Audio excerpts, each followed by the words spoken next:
Please बैठिए, बोलिए आप। ये अभी कह रहे थे, बैठिए प्लीज, बैठिए, बोलिए आप। ये अभी कह रहे थे कि अच्छे काम की प्रशंसा होनी चाहिए। मैं सहमत हूं इस बात से। 10 करोड़ रुपए की सड़कें मिली है हर विधानसभा में, एक आदमी की आवाज नहीं आ रही है आपकी। 5 करोड़ रुपए एक एक एमएलए को मुख्यमंत्री ने दे दिए, एक आदमी ने शाबाशी नहीं दी, धन्यवाद नहीं दिया। हर आदमी के लिए, आम आदमी के लिए चिरंजीवी योजना को 5 लाख से 10 लाख कर दी, एक आदमी धन्यवाद नहीं दे रहा है। अरे अच्छे काम की प्रशंसा करो भाई, प्रशंसा करना सीखो और अपने साथियों को बताओ कि अच्छे काम की प्रशंसा किया करो ताकि आपकी बात मानी जाए और सुनी जाए। अच्छे काम की प्रशंसा करो, आपकी बात दोहरा रहा हूं मैं, अच्छे काम की बता रहा हूं। आप खा रहे हो उसकी गिनाओ। राजस्थान की विधानसभा में बैठे हो, प्लीज, राजस्थान की विधानसभा में बैठे हो, राजस्थान की विधानसभा में बैठिए, आप बैठिए प्लीज, बैठिए। आप उसको इनवाइट मत करिए, आप अपनी बात इधर 10 करोड़ रुपए की सड़कें, 10-10 करोड़ रुपए की सड़कें हर विधानसभा में, इररेस्पेक्टिव ऑफ कांग्रेस और बीजेपी। तारीफ करो, धन्यवाद दो। जब अपने इधर के साथी बोले तो इन्होंने सुना, वो बोल रहे हैं, सुनिए ना आप, कहां दिक्कत है? आप मेरी तरफ करिए, बोलिए।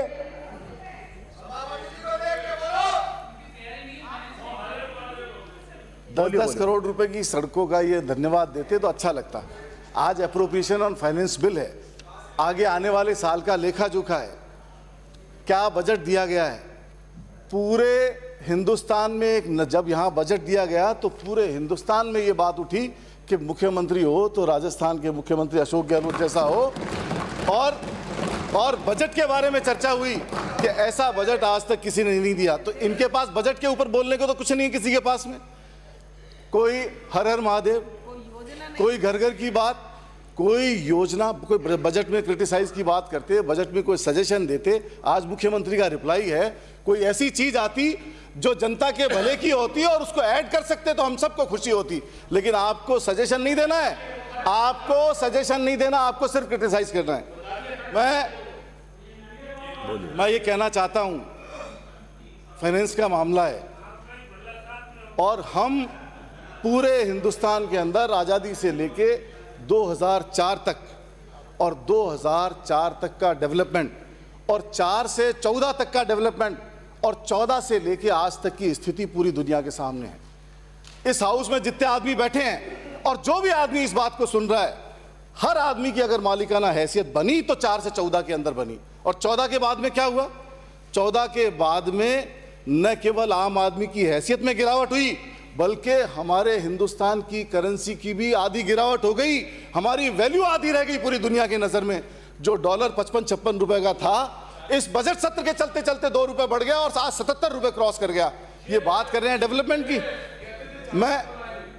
मैं ये बताना चाहता हूं कि जब मनमोहन सिंह जी प्रधानमंत्री थे, आधार कार्ड पे इन्होंने बहुत हंगामा मचाया, नरेगा के ऊपर बहुत हंगामा मचाया। आज उन्हीं बातों का पालन कर रहे हैं और उसी पे चल रहे हैं। एक आदमी की हिम्मत नहीं है कि उसके अगेंस्ट चले जाए, चाहे राइट टू इंफॉर्मेशन हो, चाहे राइट टू फूड हो। अगर किसी भी चीज की शुरुआत हुई तो मनमोहन सिंह जी के समय हुई और मनमोहन सिंह जी के समय ही हर आदमी को फाइनेंशियल स्टेबिलिटी मिली। ठेले वाले के पास पैसा, बैलगाड़ी वाले के पास पैसा, हर आदमी के पास, चाहे सर्विस क्लास हो, चाहे कोई भी आदमी हो। अगर किसी भी आदमी की मालिकाना हैसियत में इजाफा हुआ तो 4 से 14 के बीच में हुआ। मैं उस दौर से वाकिफ हूं और इस दौर से यह भी वाकिफ है सारे लोग कि चाहे एग्रीकल्चर जमीन हो, चाहे किसी के मकान का मामला हो, किसी की संपत्ति अगर 20 लाख की थी तो उसकी 4 से 14 के बाद में संपत्ति 20 लाख की संपत्ति 2 करोड़ की हो गई, 2 करोड़ वाले की 20 करोड़ की हो गई। और ये कोई जाति धर्म विशेष की नहीं हुई, ये पूरे हिंदुस्तान की हर आदमी की हुई। और पूरे हिंदुस्तान ने अगर तरक्की करी तो 4 से 14 के पीरियड में करी। 4 से 14 के बाद में अभी ये बात बहुत ऊंची ऊंची बोल रहे थे, उपनेता प्रतिपक्ष भी बैठे थे यहाँ, बोले 5 राज्यों के चुनाव हुए और 5 राज्यों के चुनाव हुए और गधों की संख्या कम हो गई। मैं पूछना चाह रहा हूं, देखिए बताना चाह रहा हूं, नहीं ये बताना चाह रहा हूं, मैं जवाब दूंगा इस बात का। एनिमल जवाब दूंगा इस बात का। एनिमल से, किसी प्रकार के एनिमल से आप इंसान की तुलना नहीं कर सकते। वो बात डिलीट करा दी हमने इसमें से। आप अपनी बात कहिए। मैं ये कहना चाह रहा हूं कि डिमोनेटाइजेशन हुआ, आपने रघुराम राजन को यहां से भगा दिया। और मैं ये नहीं कहता किस गधे को लाके बैठाया आपने, किस पर्पस से बैठाया आपने, कि नोटबंदी एक शेर से तुलना कर देता हूं इस बात की। वो दौर भी देखा है, वो जब्र भी देखा है तारीख की नजरों ने, लम्हों ने खता की और सदियों ने सजा पाई।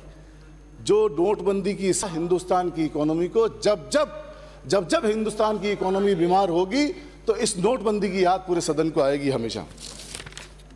मैं चूंकि अप्रोप्रिएशन बिल है, फाइनेंस का मामला है, मैं 2-3 बातें जयपुर के विस्तार के लिए, जयपुर के और राजस्थान की इंडस्ट्री के लिए बोलना चाहूंगा। पिछले बजट की घोषणा है और मुख्यमंत्री ने अनाउंस किया कि जैम बोर्ड्स की स्थापना की जानी चाहिए। मैं मुख्यमंत्री का धन्यवाद दूंगा कि जैम बोर्ड्स की स्थापना के लिए बहुत बड़ा प्रपोजल आया और ये ऑलमोस्ट फाइनलाइजेशन पे है। तो मैं सभी से गुजारिश करूंगा कि उसको न केवल फाइनल किया जाए बल्कि एक रीजनेबल रेट पे जैम बोर्ड्स के लिए ज़मीन अलॉट की जाए, जिससे पूरे राजस्थान की इकोनॉमी की ग्रोथ हो सके।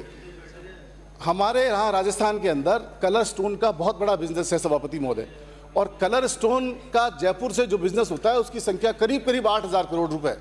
4,000 करोड़ का तो हम एक्सपोर्ट करते हैं और 4,000 करोड़ रुपए का बिजनेस डोमेस्टिक मार्केट में होता है। अगर जैम बोर्ड्स यहाँ एक बड़े लेवल पे बन जाता है और सब्सिडाइज रेट पे ज़मीन मिलती है तो हम आज जो 8,000 करोड़ रुपए का काम कर रहे हैं उसकी संख्या हम 80,000 करोड़ रुपए तक ले जा सकते हैं और पूरी दुनिया के अंदर जयपुर का और राजस्थान का नाम रोशन कर सकते हैं। और एक चीज़ मैं और कहना चाहता हूं कि डायमंड इंडस्ट्री और कलर स्टोन इंडस्ट्री, इसकी बहुत बड़ी डिपेंडेंस जयपुर के ऊपर है। जयपुर में पूरी दुनिया से हम कलर स्टोन इंपोर्ट करते हैं और जयपुर में मैन्युफैक्चरिंग होती है। तो मैं सरकार का ध्यान इस ओर दिलाना चाहता हूं कि अगर इस इंडस्ट्री को हम और सुविधाएं दे दें, और जैसे अभी परकोटे के अंदर और वॉल सिटी के अंदर कलर स्टोन की मैन्युफैक्चरिंग अगर कहीं होती है तो वॉल सिटी के अंदर होती है। तो सेंट्रल जेल एक बहुत बड़ी जगह है, जेल के हिसाब से अनुपयुक्त है और इनसिक्योर भी है। मैंने पहले भी एक बार रिक्वेस्ट की थी और मैं आज सदन के माध्यम से, सभापति महोदय आपके माध्यम से ये कहना चाहता हूँ कि सेंट्रल जेल को यहाँ से शिफ्ट कर दिया जाए और वहाँ पर ज्वेलरी वाले, इंडस्ट्री वाले जो लोग बाग जो कलर स्टोन की मैन्युफैक्चरिंग वॉल सिटी के अंदर करते हैं उनको छोटे छोटे प्लॉट अलॉट कर दें। तो इससे अभी क्या होता है अध्यक्ष महोदय, सभापति महोदय, कि जो भी कस्टमर बाहर से, आउट ऑफ इंडिया से या इंडिया के दूसरे शहरों से आता है उसको एक प्लेटफॉर्म पे सारी चीज़ें नहीं मिल पाती। वो किसी एक घर में जाता है तो उसके पड़ोसी के माल का उसको आइडिया नहीं होता। तो एक प्लेटफॉर्म ऐसा तैयार हो जाए जहां सारे माल की अवेलेबिलिटी हो और वहां से सारे माल का उसको कस्टमर को आइडिया मिले और उसकी डिमांड पूरी हो सके। हम आज भी पूरी दुनिया में अपना बहुत अच्छा मुकाम रखते हैं। अगर हमने इस ओर ध्यान दिया तो हम इस इंडस्ट्री को 4 चांद लगा सकेंगे और बहुत बड़े लेवल पे ले जा सकेंगे। एक चीज़ मैं और कहना चाहता हूं सभापति महोदय, रसद मंत्री यहाँ नहीं है, अभी उधर से भी आवाज़ आ रही थी। राशन कार्ड की संख्या जयपुर शहर में 8,88,000 राशन कार्ड जयपुर शहर में है और जो कवर्ड संख्या है वो 1,44,000 लोगों को हम राशन खाद्य सुरक्षा के अंदर देते हैं। मुझे बड़े अफसोस के साथ कहना पड़ रहा है, कोविड जैसे समय में भी जब हम सबको राशन दे रहे थे तो उस वक्त केंद्र सरकार ने हमारे 50 लाख लोगों का राशन काट लिया और राजस्थान सरकार ने अपनी जेब से दिया। जयपुर में इसकी संख्या सबसे कम है, 16% कवर्ड है।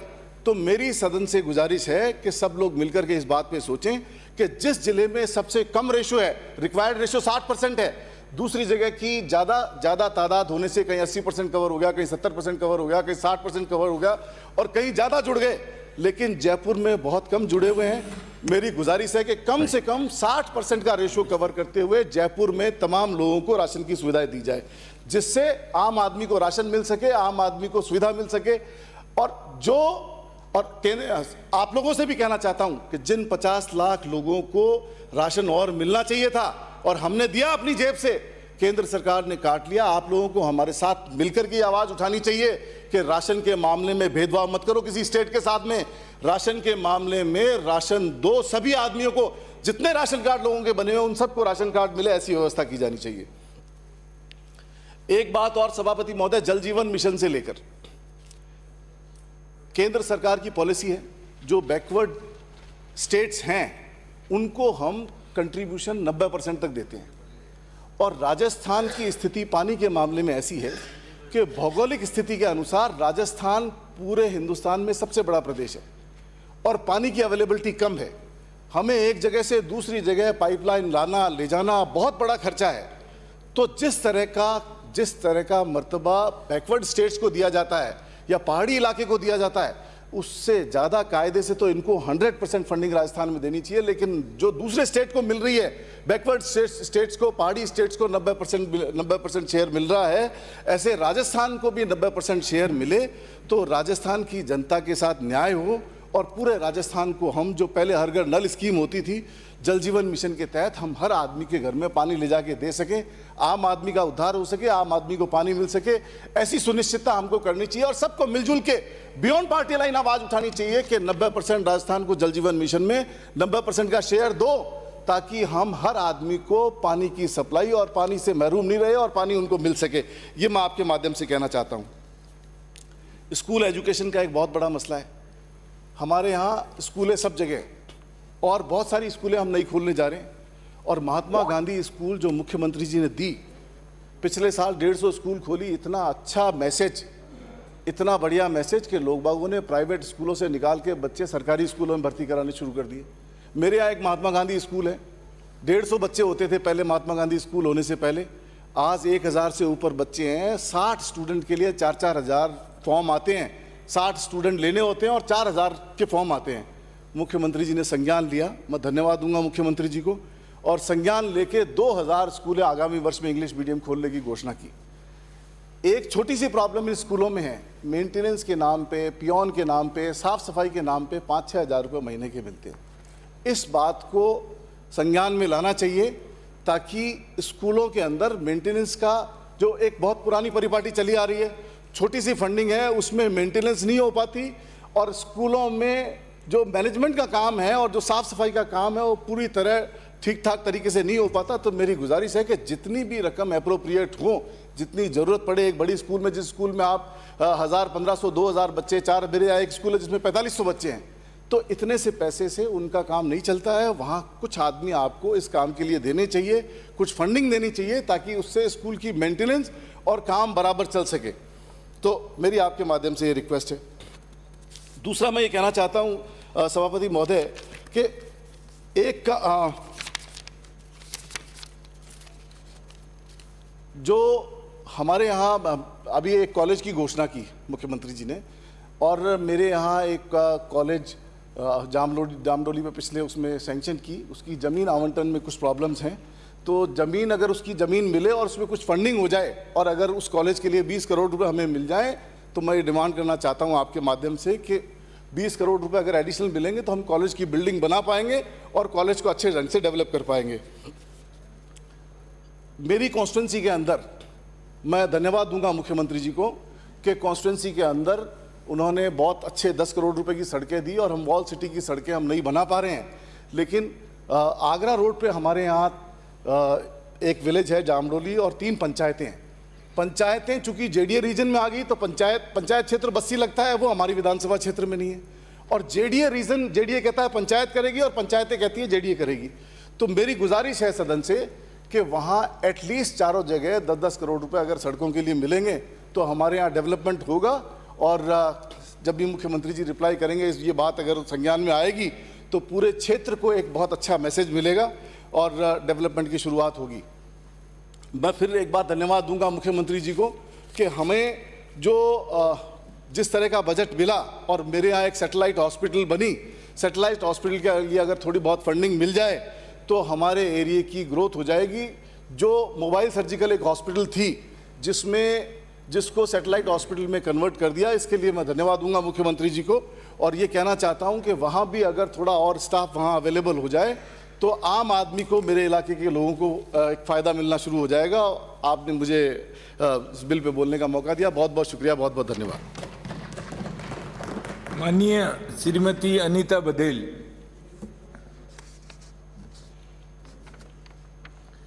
माननीय श्री रोहित बोरा। अनीता बघेल।